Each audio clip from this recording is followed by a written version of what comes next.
My last day at school happened so quickly. One minute we were sat in home economics, and the next we were signing our signatures on the back of each other's shirts. Some names were written small, some were written in huge letters. Some felt the need to write long lists and poetry about what they liked about each other and all that soppy stuff, whilst others found it necessary to draw rude images on the back of each other's shirts. So when we went home to take off said shirts to be washed for the final time, we would realise that we had been walking around school and the village all day like plonkers, with emotional intensifiers and private parts scribbled all over our backs. They had the last laugh, yet little did they know it would be the very last laugh we would all have together. No, not going to get all emotional about it. But after all those times I said I'd wish that the dreaded GCSEs and school would just disappear. Didn't realise it would happen so, well, quickly. Like the carpet from underneath my very feet has just been pulled with great force, leaving me exposed. Lost, I suppose. I just watched Boris's speech the other day, and it turns out, no, I am not going to school until another 6 months down the line. September at the very earliest, and even that to me seems to be at a stretch. That's 6 whole months of waiting. 6 whole months that I could have spent making memories with my friends. That's 6 whole months that were supposed to have defined what high school was really all about. Prom, prize giving, GCSEs, results day, the whole lot gone. God knows what I'm going to be telling my children when they reach my age. What was it like, Dad? What was it like to be 16? What was prom like? I don't know. Well, were GCSEs hard? I don't know. Well, what was results day like? I don't know. And it's not like it can be repeated in another, I don't know, 6 months down the line. That's it. We're just thrown into the outside world, unprepared.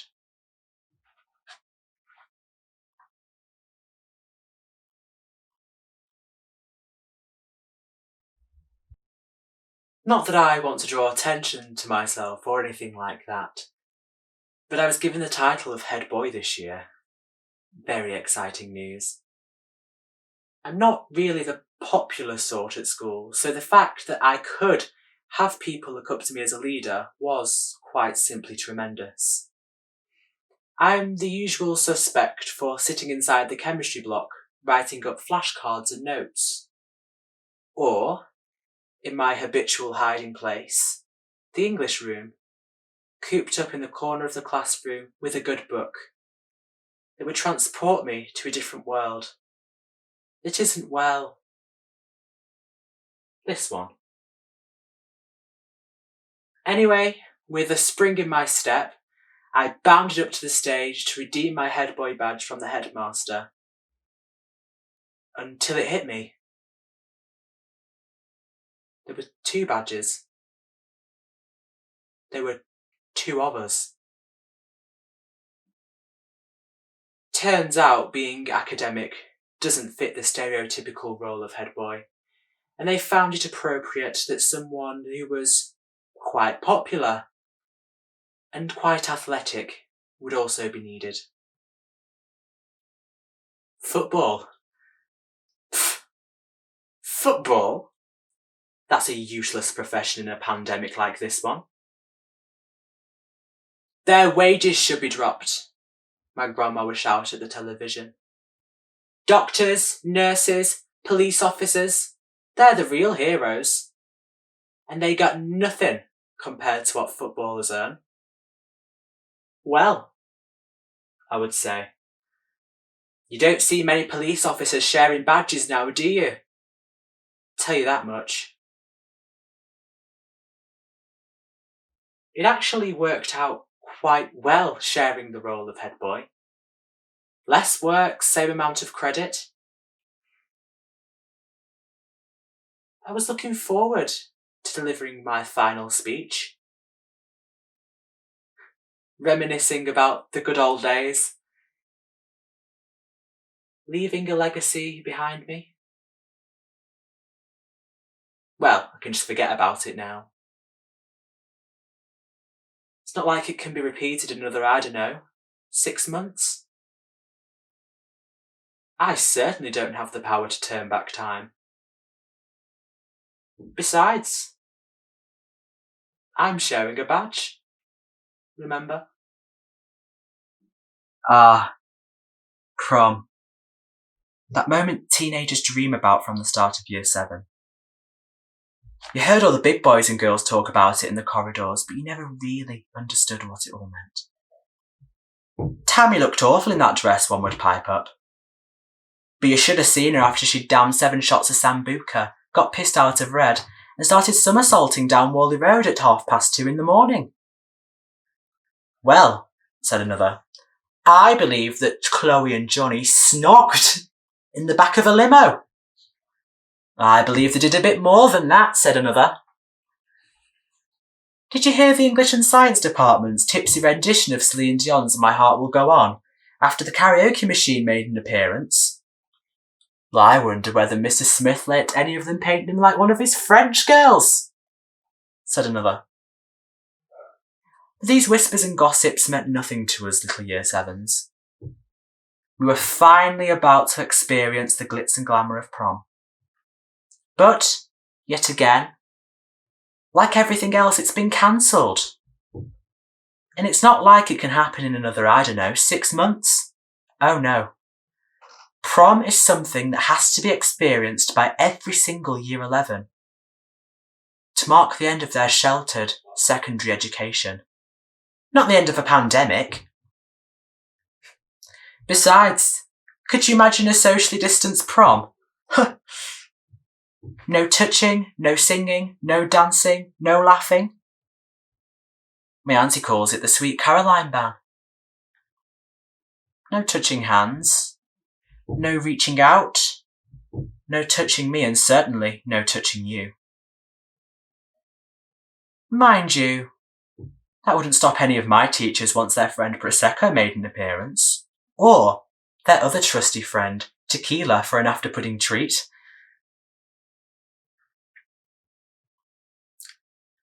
I bought my tuxedo for the prom. £250 it cost me. You heard that one right. £250. It was a treat from my father for doing so well in my mock exams. Anyway, we walked into the shop to be greeted by a short, bald, fat man in his mid-50s. He wore the most bizarre pair of oval spectacles, and he reminded me of Harry Potter, if, of course, he had spent the latter part of 30 years indulging in chocolate frogs and drinking excessive amounts of butterbeer. So he greeted us with a, "Hello, how can I help you?" So I told him the tale that I was head boy, and that I'd done so well in my mocks, so in return my father was to buy me a suit. He said, "What for? You getting married or summat?" I said, "Christ's sake, no, course I'm not getting married. It's for the prom." He said, "Oh, that reminds me of when I was a lad." Well, trying to divert the man from trying to tell me about his childhood, I then asked him about the cost of the suit. Well, he started, whilst buttoning up the loose button on his collar. Comes to around £250 with dry cleaning. But of course it has to be shipped from the manufacturing company in China, so it won't be with us by the 22nd of March. Are you okay with that, sir? I said, well, that's fine. I'm medium in shirt sizes, a size 8 in shoes, and a waist 30 in trousers. The man got out his notepad and started writing down the measurements, but I could tell by the look on my father's face that he was gobsmacked by the overpriced suit, so naturally, he butted in. "Does that include shipping?" The man looked up. "No," he replied hastily, with his pen in one hand and a notebook in the other. "Well, I won't tell you what my dad replied, except it involved my older sister covering up my ears. Turns out that when I picked up the suit the day before lockdown, that it was non-refundable. Non-refundable! It was actually a good job that it wasn't. My father didn't think so at the time, but I think him and his wallet are coming to terms with it all now.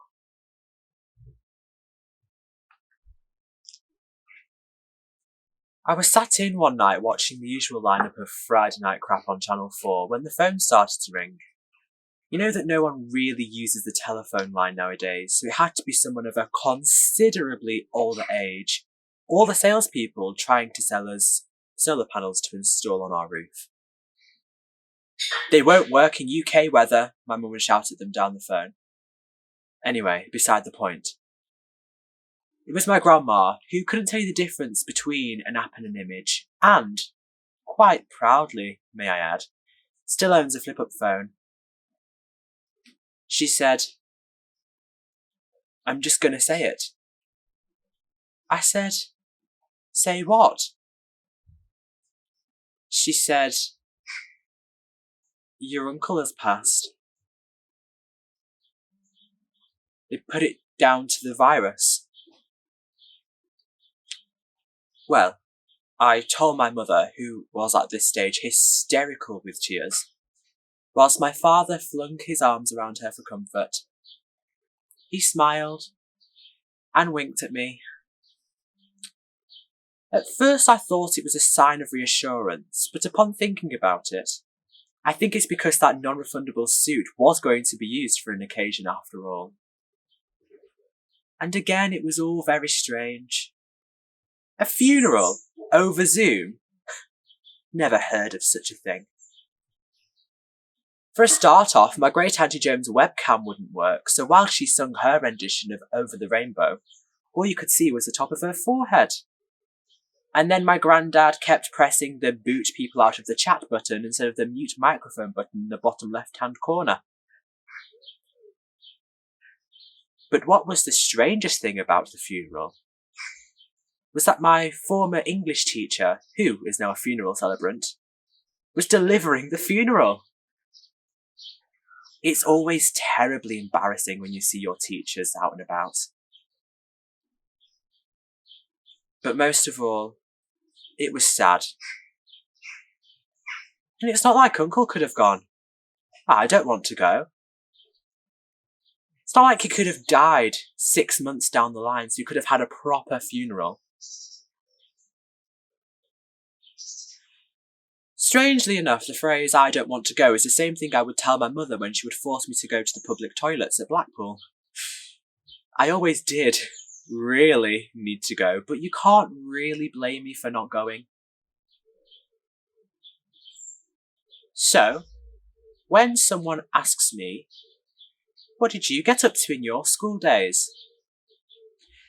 I tell them that I sat indoors for 4 months straight instead of going to school. I watched endless amounts of films and TV shows on Disney+. But not just in English, oh no, German and Spanish too. My parents are both polyglots, so naturally I inherited the superpower of talking the talk. Or, in my case, being able to nosy into other people's conversations in over 70 different countries. I learned how to play the piano to all the top tunes of today, instead of going to see Wicked and The Lion King in theatre in London. I listened to Billie Eilish's new album, When We All Fall Asleep, Where Do We Go? Over and over and over and over again. I've listened to it that much that I think I've convinced myself that I'm the bad guy. Duh. Prom. Didn't do it. Speech didn't do it. Results day didn't do it. GCSEs didn't do it. Lockdown. A lost generation of 16-year-olds, merely tossed into the outside world unprepared, without a single mention from any government official, left alone in a society that seems to have left us lot behind.